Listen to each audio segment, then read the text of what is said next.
So what we're doing today is we have 2 racks of beef back ribs and 1 rack of baby back ribs. Variety is the spice of life, so let's do both. Why not? Why not?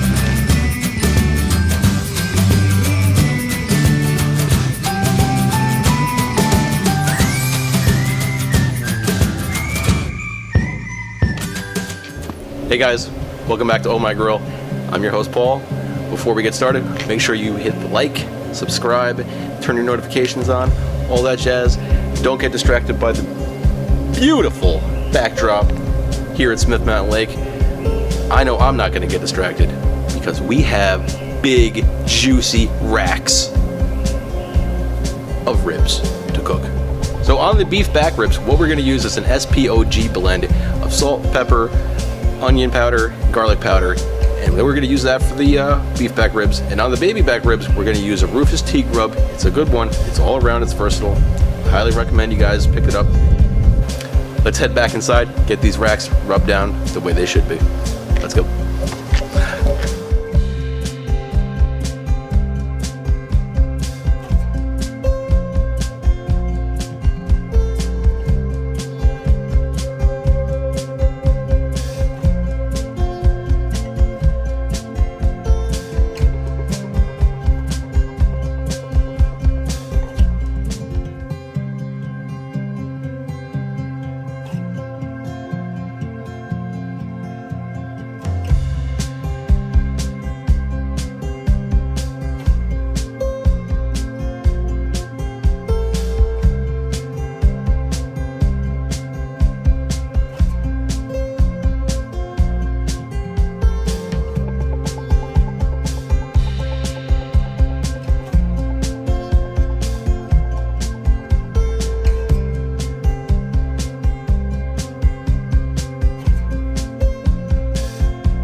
So we're out here, got our smoker going, almost up to 200, so we gotta let it get up to 225. That's where we want to be. But today, we're gonna cook 2 different types of ribs, so that means we're gonna use 2 different types of methods. With the beef back ribs, what we're gonna do is we're just gonna have these on the smoker for 5 hours. We're gonna let them develop that nice bark that you see. We want that nice dark crispy charness on the outside. That's what we want.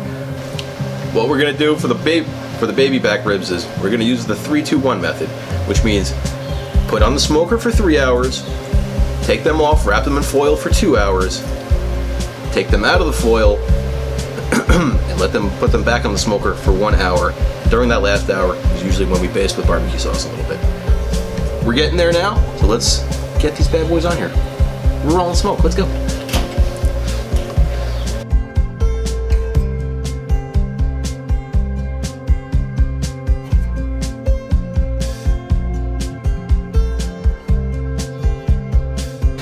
Okay, so we have our ribs on, we have our charcoal briquettes in the bottom, we have a slight base of a little bit of apple wood chunks. But today we got something a little special on hand, so we're going to use it. We have a hickory log, which really is a versatile piece of wood. The hickory is good for beef, poultry, pork, most things. Maybe not fish, but what we want to do is we're going to mix blend here a little bit. We're going to use apple wood and we're going to use that hickory log. It's going to be a nice combination. Since we're doing both types of ribs, it's probably a good idea to use a wood that you can get away with using both. So that's what we're going to do today. So we have our apple wood going already. We have our mini hickory log that we're going to put on top of it now that we're rolling smoke a little bit. Rolling smoke meaning, you see, we have smoke coming out. It's a barbecue term. So cool.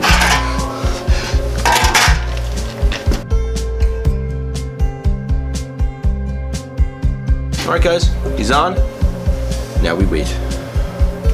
In a previous video of the brisket flats, I showed you a specific spritz that I made with apple cider vinegar, beer, a couple other things. I'm not going to show you that again. If you want to see it, you can go back and watch it. But we're going to take that same spritz and we're going to spray down our ribs with them now. So let's go ahead and do that now. See, they're starting to look good. Beef ribs are really starting to develop a nice bark on them on the outside. That's what we're going for. You see the rib meat pulling back on the bone. That's a good sign. That's what we want.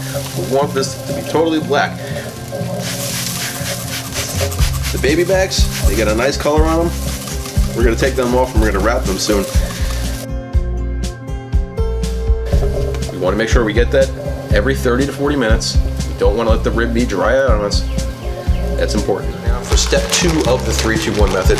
But before we like to put our ribs in the foil, what we like to lay down is a little bit of extra goodies.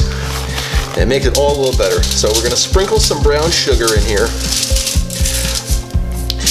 because that's just gonna caramelize on there. That's gonna give it a really nice, good, sweet flavor. Now we're gonna take the rib rub that we use, which is the Rufus Teague, and we're gonna sprinkle just a little bit on top of there too. We're gonna take butter. You can take soft squeeze butter. You can take pads of butter. Whatever you like is more convenient for you. Lay it down here, meat side down, so the rib part, as you can see here, is pointing up. We do that because we don't want the ribs to puncture through the foil. Now that we're set up here, we have our rib side up. Everything we did beforehand, we're going to repeat and put it on the bottom here. Ribs are for flavor, not for health. If you want to be healthy, make broccoli. All right, now we're gonna cover it up here like this. Cover it up just like this. Leave it open just a touch. I want to leave it open because we're gonna pour a little bit of liquid in there now. We don't want it to spill. I tend to like apple juice or apple cider vinegar. I like to start that. Pour just a little bit on the side here. Doesn't need to be too much. What this is gonna do is this is gonna really keep that meat tender as we cook. And you know, just because I'm a guy and I like to try to find reasons to use beer besides just drink it, we pour a little bit in there. What the hell, right?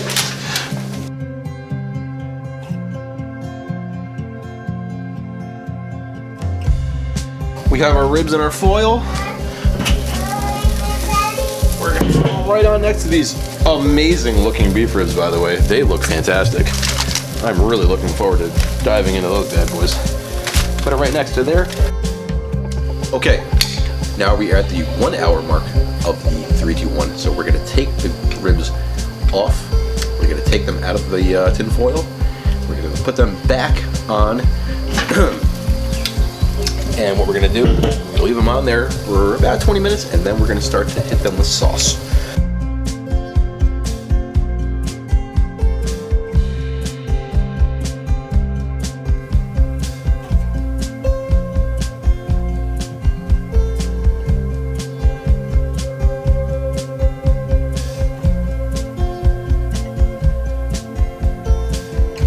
All right, so we're going to take the beef ribs off now because they are exactly where we want to be. They've got a nice dark char here. They've pulled back from the bone extremely well. They're done. They need no more time. We're going to let our baby back ribs stay on here just a touch more because we want to get that sauce to crust up on there just a little bit more.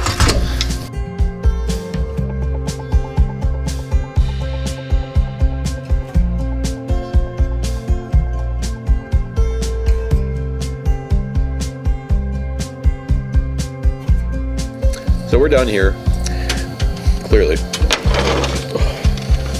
But I did manage to save a couple.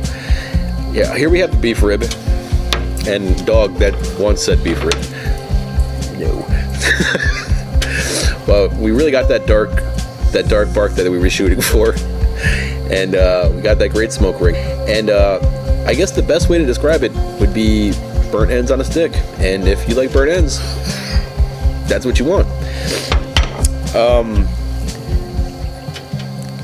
The baby back rib turned out fantastic. Baby back ribs usually do. You got to try to mess these things up, but they were delicious.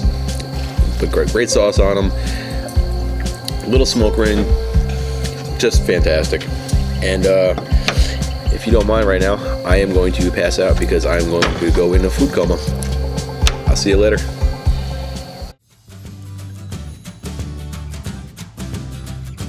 Go ahead and talk. Oh, hi. Didn't see you there. Welcome back to Oh My Grill. I'm your host. Oh. That's my beard look. That's it. Just click this. I got